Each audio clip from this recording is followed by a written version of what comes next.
Some decisions are major decisions.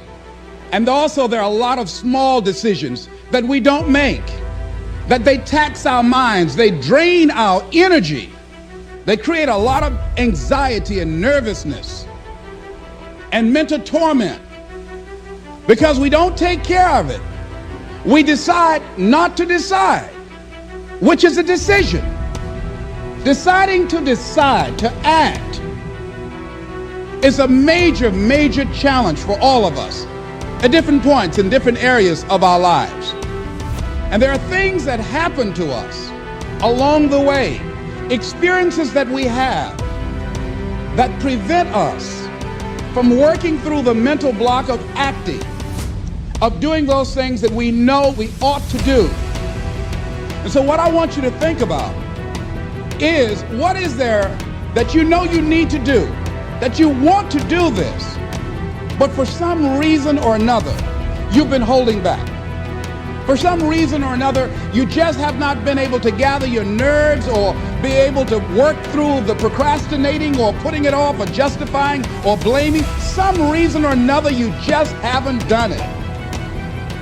And you know you ought to do this. You really want to do this, but you don't know why you haven't done it. Anybody know what I'm talking about? Raise your hand, please. Okay, then I've got company here this evening. I'm not talking to myself. Now, first of all, we know that this is not easy. Because in order to begin to reinvent your life, you've got to make a conscious, deliberate, determined effort. That you really have got to put all of yourself into it. It's very challenging to act, to do those things. There are times when you're looking at it and you say, I know I need to do this, but I don't feel like it. I don't want to do it. I know I need to do it, yet leave me alone. No, I don't want to do it. So what do? What are those things that cause us to do like that? I think that among the things that prevent us from acting is the fear of failure. And if you've already failed, you don't want to fail again. The pain of that, the disappointment, the fear of loss is another thing. Because many times when we do those things that we know we need to do, we feel that we might lose somebody that we love very much and care about. We don't want to hurt anybody. Many of us don't act because we want other people's approval. We want everybody to like us and to accept us. And that's not possible. Many of us don't do the things that we want to do and don't act because of lack of self-confidence. We don't believe enough in ourselves. I have a friend who's been working on a job where she's miserable, talented, want to go to another place that she can do what she wants to do and make the kind of money that she would like to make, and had some offers.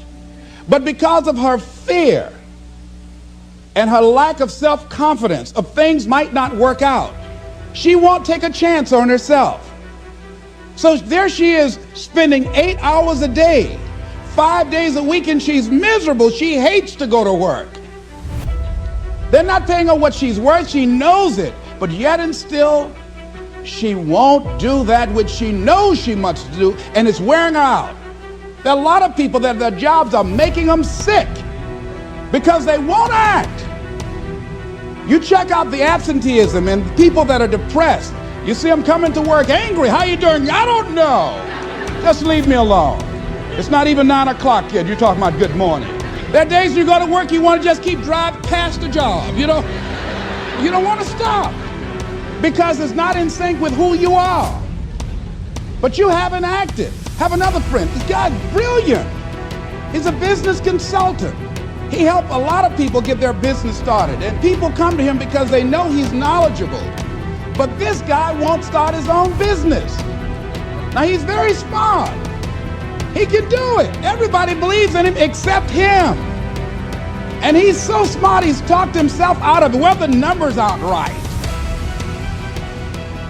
So there are many reasons why we don't act. There are other things, though, that affect us. It's that not wanting to take personal responsibility. We want somebody else to do it. And many times we pick up our inability to do certain things from people that we love, people that we admire. We identify with them, and we live in the context of their ideas, their opinions, and their life patterns. We buy into it unconsciously. My mother is a pack rat. She keeps everything. She doesn't throw anything away. And I have unconsciously picked that up. Now, my mother never said, let me show you how to keep everything less and just clutter things. I unconsciously picked that up many times unconsciously. We try to honor the people we love by being like them. By the same token, I realized something about myself when I had some major decisions to make, and I found myself acting like my mother. See, my mother's the kind of person that when she has a problem with one of the other foster children that she adopted, she won't confront them.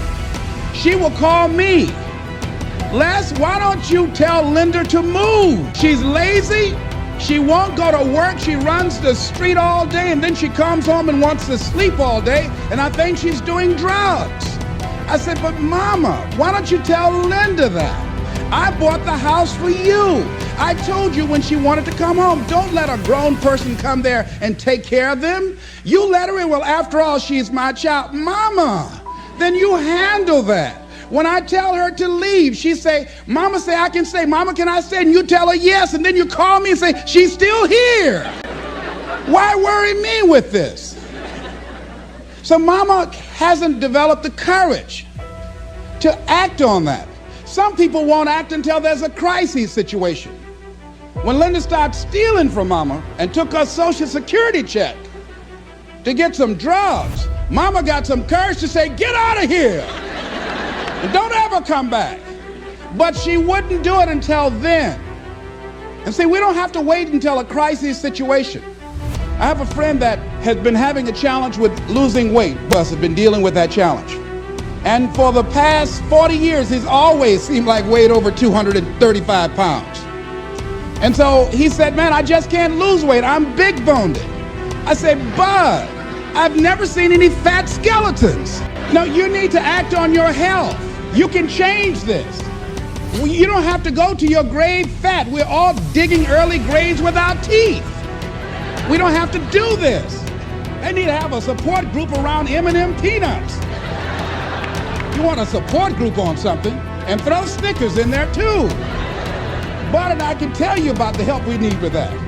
So what happened with Bud, though, he became ill a few weeks ago.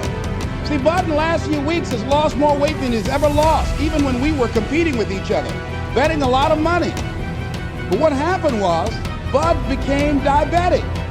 He went into an insulin shock. He didn't know that he was diabetic. His blood sugar became high. And the doctor said to him, you are diabetic. You're going to have insulin shots every day. You're going to have to change your diet. And let me tell you what's going to happen if you don't do what we tell you to do. Number one, there's a possibility that you can become an amputee. Number two, you can go blind. 3, you can become impotent. Bud say, help me. Like those guys with Paul, when Paul broke out of jail, those guys say, tell me what I must do to be saved. Bud wanted to be saved. I said, Bud, you want one of my peanut butter and jelly sandwiches? No. I said, Bud, I can't believe you're eating vegetables, man. You're exercising. He said, that's right, and jogging in place too. Now, he had the ability to do it before, but there's some people, it takes that kind of crisis to bring them into reality in order for them to act in their own best interest. Some people have to hit rock bottom in order to rise. I don't know why. You want to begin to look out on your life and what you want for you. And I think that when we begin to focus in the area of what does it take for us to act, I think we can say events can inspire us to act. That particular event in his life, circumstances. A friend of mine, he wanted to do something and he just did not have the motivation and the drive and the confidence within himself. But his circumstances changed overnight through an acquisition of the company that he worked for. He lost his job through the inspiration of desperation. He had to act. See, life also are things that can inspire us to act.